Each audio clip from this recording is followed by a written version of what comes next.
mundur yang di belakang. Video ini hanya untuk mereka yang punya logika. Bagi yang tidak punya logika, skip aja. Rizik United tampaknya sudah sadar mereka diambang kehancuran. Tanda-tanda pemerintah Jokowi akan ngegas terus sudah terlihat nyata. Bukan saja Anies yang diperiksa sampai 9 jam, Gubernur Jabar Ridwan Kamil yang semula ingin berkunjung ke kediaman Rizik pun mungkin sekali akan diperiksa. Ini terkait acara Rizik di Megamendung, Jawa Barat yang juga sama sekali mengabaikan protokol COVID. Selain itu, berbagai baliho dan spanduk yang mengagungkan Rizik yang memang sudah lama bertebaran di Jakarta mulai diturunkan dan bahkan dirobek. Tim penertibannya mencakup Satpol PP, polisi, dan TNI. Yang memerintahkan penurunan baliho adalah Pangdam Jaya, Maijen Dudung Abdurrahman. Dia bilang, itu perintah saya, karena beberapa kali Pol PP menurunkan, dinaikkan lagi. Itu perintah saya. Di kesempatan lain, Pangdam Jaya juga mengatakan, jangan coba-coba pokoknya. Kalau perlu, FPI bubarkan saja. Kalau coba-coba dengan TNI, mari. Begitu juga ada video yang menunjukkan tim komando operasi khusus TNI memarkir kendaraan operasinya di depan markas FPI di Petamburan. Untuk sementara, mereka nampaknya sekedar ingin memberi ingat bahwa mereka setiap saat ada kalau FPI sampai berani macam-macam. Dan jangan salah, kalau TNI sampai terlibat, ini artinya ada ancaman serius bagi Indonesia. TNI itu hanya bertindak kalau ada ancaman bersenjata terhadap kedaulatan, keutuhan wilayah, dan keselamatan bangsa. Artinya, ada tanda-tanda bahwa Rizik tidak lagi dipandang sekedar sebagai orang yang mengganggu ketertiban. Rizik adalah ancaman bagi bangsa. Tidak mengherankan bila kini Rizik United meratap ketakutan juru bicara Habib Rizik, Center Haikal Hasan di ILC dengan mata berkaca-kaca minta agar Jokowi mau berdialog. Suaranya bergetar. Berbeda sekali dengan gaya Haikal yang selama ini penuh semangat, kali ini dia mengiba. Dia nampak sekali khawatir bahwa pemerintah akan bertindak tegas terhadap kubunya. Dia bilang, saat ini TNI tiba-tiba sibuk gak keruan seperti mau perang. Polisi pecat sana, pecat sini. Anies dipanggil 9 jam. Ini ada apa katanya. Haikal menyatakan Rizik sejak dulu ingin dialog. Sejak 2017 Rizik ingin dialog, katanya dengan nada bergetar. Menurut Haikal, Jokowi sih tidak anti dengan Rizik. Tapi rencana baik ini tidak pernah terwujud karena ada yang menghambat. Siapa yang menghambat? Tidak jelas. Kini pun ujar Haikal, menjelang kepulangan Rizik, dia sebenarnya sudah mengungkapkan keinginan untuk dialog. Tapi kata Haikal lagi, pemerintah malah bilang tidak ada rekonsiliasi. Dengan nada galau, Haikal berkata, siapa sih Habib Rizik? Dia bukan musuh negara. Kenapa dia diperlakukan sebagai musuh? Pemerintah menurut Haikal seharusnya sadar bahwa Rizik sangat dicintai rakyat. Berkumpulnya masyarakat untuk menyambut kedatangan Rizik, menghadiri acara maulid dan pernikahan putri Rizik adalah bukti bahwa Rizik dicintai rakyat.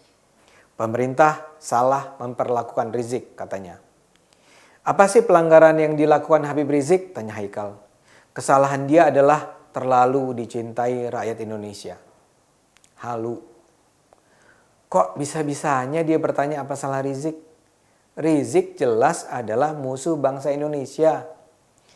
Pada pertemuan massa pertengahan Oktober lalu saja, Ketua Umum FPI sudah menyatakan bahwa Rizik akan pulang untuk memimpin revolusi. Revolusi. Seruan itu disambut dengan suara gegap gempita. Dan pada pertemuan itu juga FPI menuntut Jokowi mundur. Bahwa sekarang kata revolusi itu dipelintir menjadi revolusi akhlak, itu sih memang bisa-bisanya mereka saja. Dari dulu Rizik sudah menyuarakan revolusi. Dari dulu Rizik sudah menyebut Jokowi goblok, istana iblis. Dari dulu Rizik sudah menyuarakan perlawanan terhadap pemerintah. Sekarang pun begitu kembali dia sudah meracau. Rizik bilang kalau kasus hukumnya dibuka kembali akan terjadi revolusi berdarah. Rizik mengancam akan adanya pemenggalan kepala oleh umat Islam. Haikal juga sembarangan menyatakan pemerintah tidak mau punya niat baik. Pak Muldoko kan cuma bilang Apa yang mau direkonsiliasi? Kalau mau pulang ya pulang saja, pergi sendiri, pulang sendiri. Pemerintah tidak mencegat pulang. Aparat harus mengawal dengan baik, pulang aman selamat. Dengan kata lain, pemerintah sih nggak mau pusing cari perkara. Kalau saja Rizik pulang baik-baik, adem ayem, pemerintah juga akan cool saja kok. Masalahnya Rizik belum apa-apa sudah bikin masalah dengan kata-kata kotornya. Ya kalau gitu lu jual gue beli. Kalau Anda menantang, ya pemerintah tidak akan tinggal diam. Dan pukulan balik pemerintah akan jauh lebih keras. Dosa-dosa Rizik bertumpuk, tinggal dibongkar. Baliho dan poster yang sudah begitu lama bercokol itu pun kini diturunkan. Pemerintah akan bongkar jaringan pendukung Rizik. Kubu Rizik menuduh bahwa pemanggilan Anies, Ridwan, pencopotan Kapolda, dan mungkin rangkaian pemanggilan lain terkait kawinan Najwa dan Maulid adalah langkah politis. Kalaulah itu politis, emangnya kenapa? Pesta pora dan keramaian kawinan Najwa dan Maulid itu kan juga politis. Mana ada ceramah Maulid yang isinya mengancam-ngancam, maki-maki. Dan ngapain juga Anies datang menghadap di hari pertama. Itu semua politis. Kenapa sok pura-pura sih? Sudahlah. Rizik United sudah melakukan langkah-langkah politis. Sekarang dibalas dengan langkah-langkah politis juga. Dan nyatanya kekuatan Rizik United ya cuma segitu aja. Ya udah dong. Jantan saja hadapi semua konsekuensi dari perbuatan kalian. Jangan mengiba-iba seperti itu. Jangan meratap minta dialog. Kalau Rizik United mau selamat, mintalah maaf pada pemerintah. Minta maaf pada rakyat Indonesia. Jalani semua kewajiban hukum. Dan jangan lupa bertobatlah pada Allah.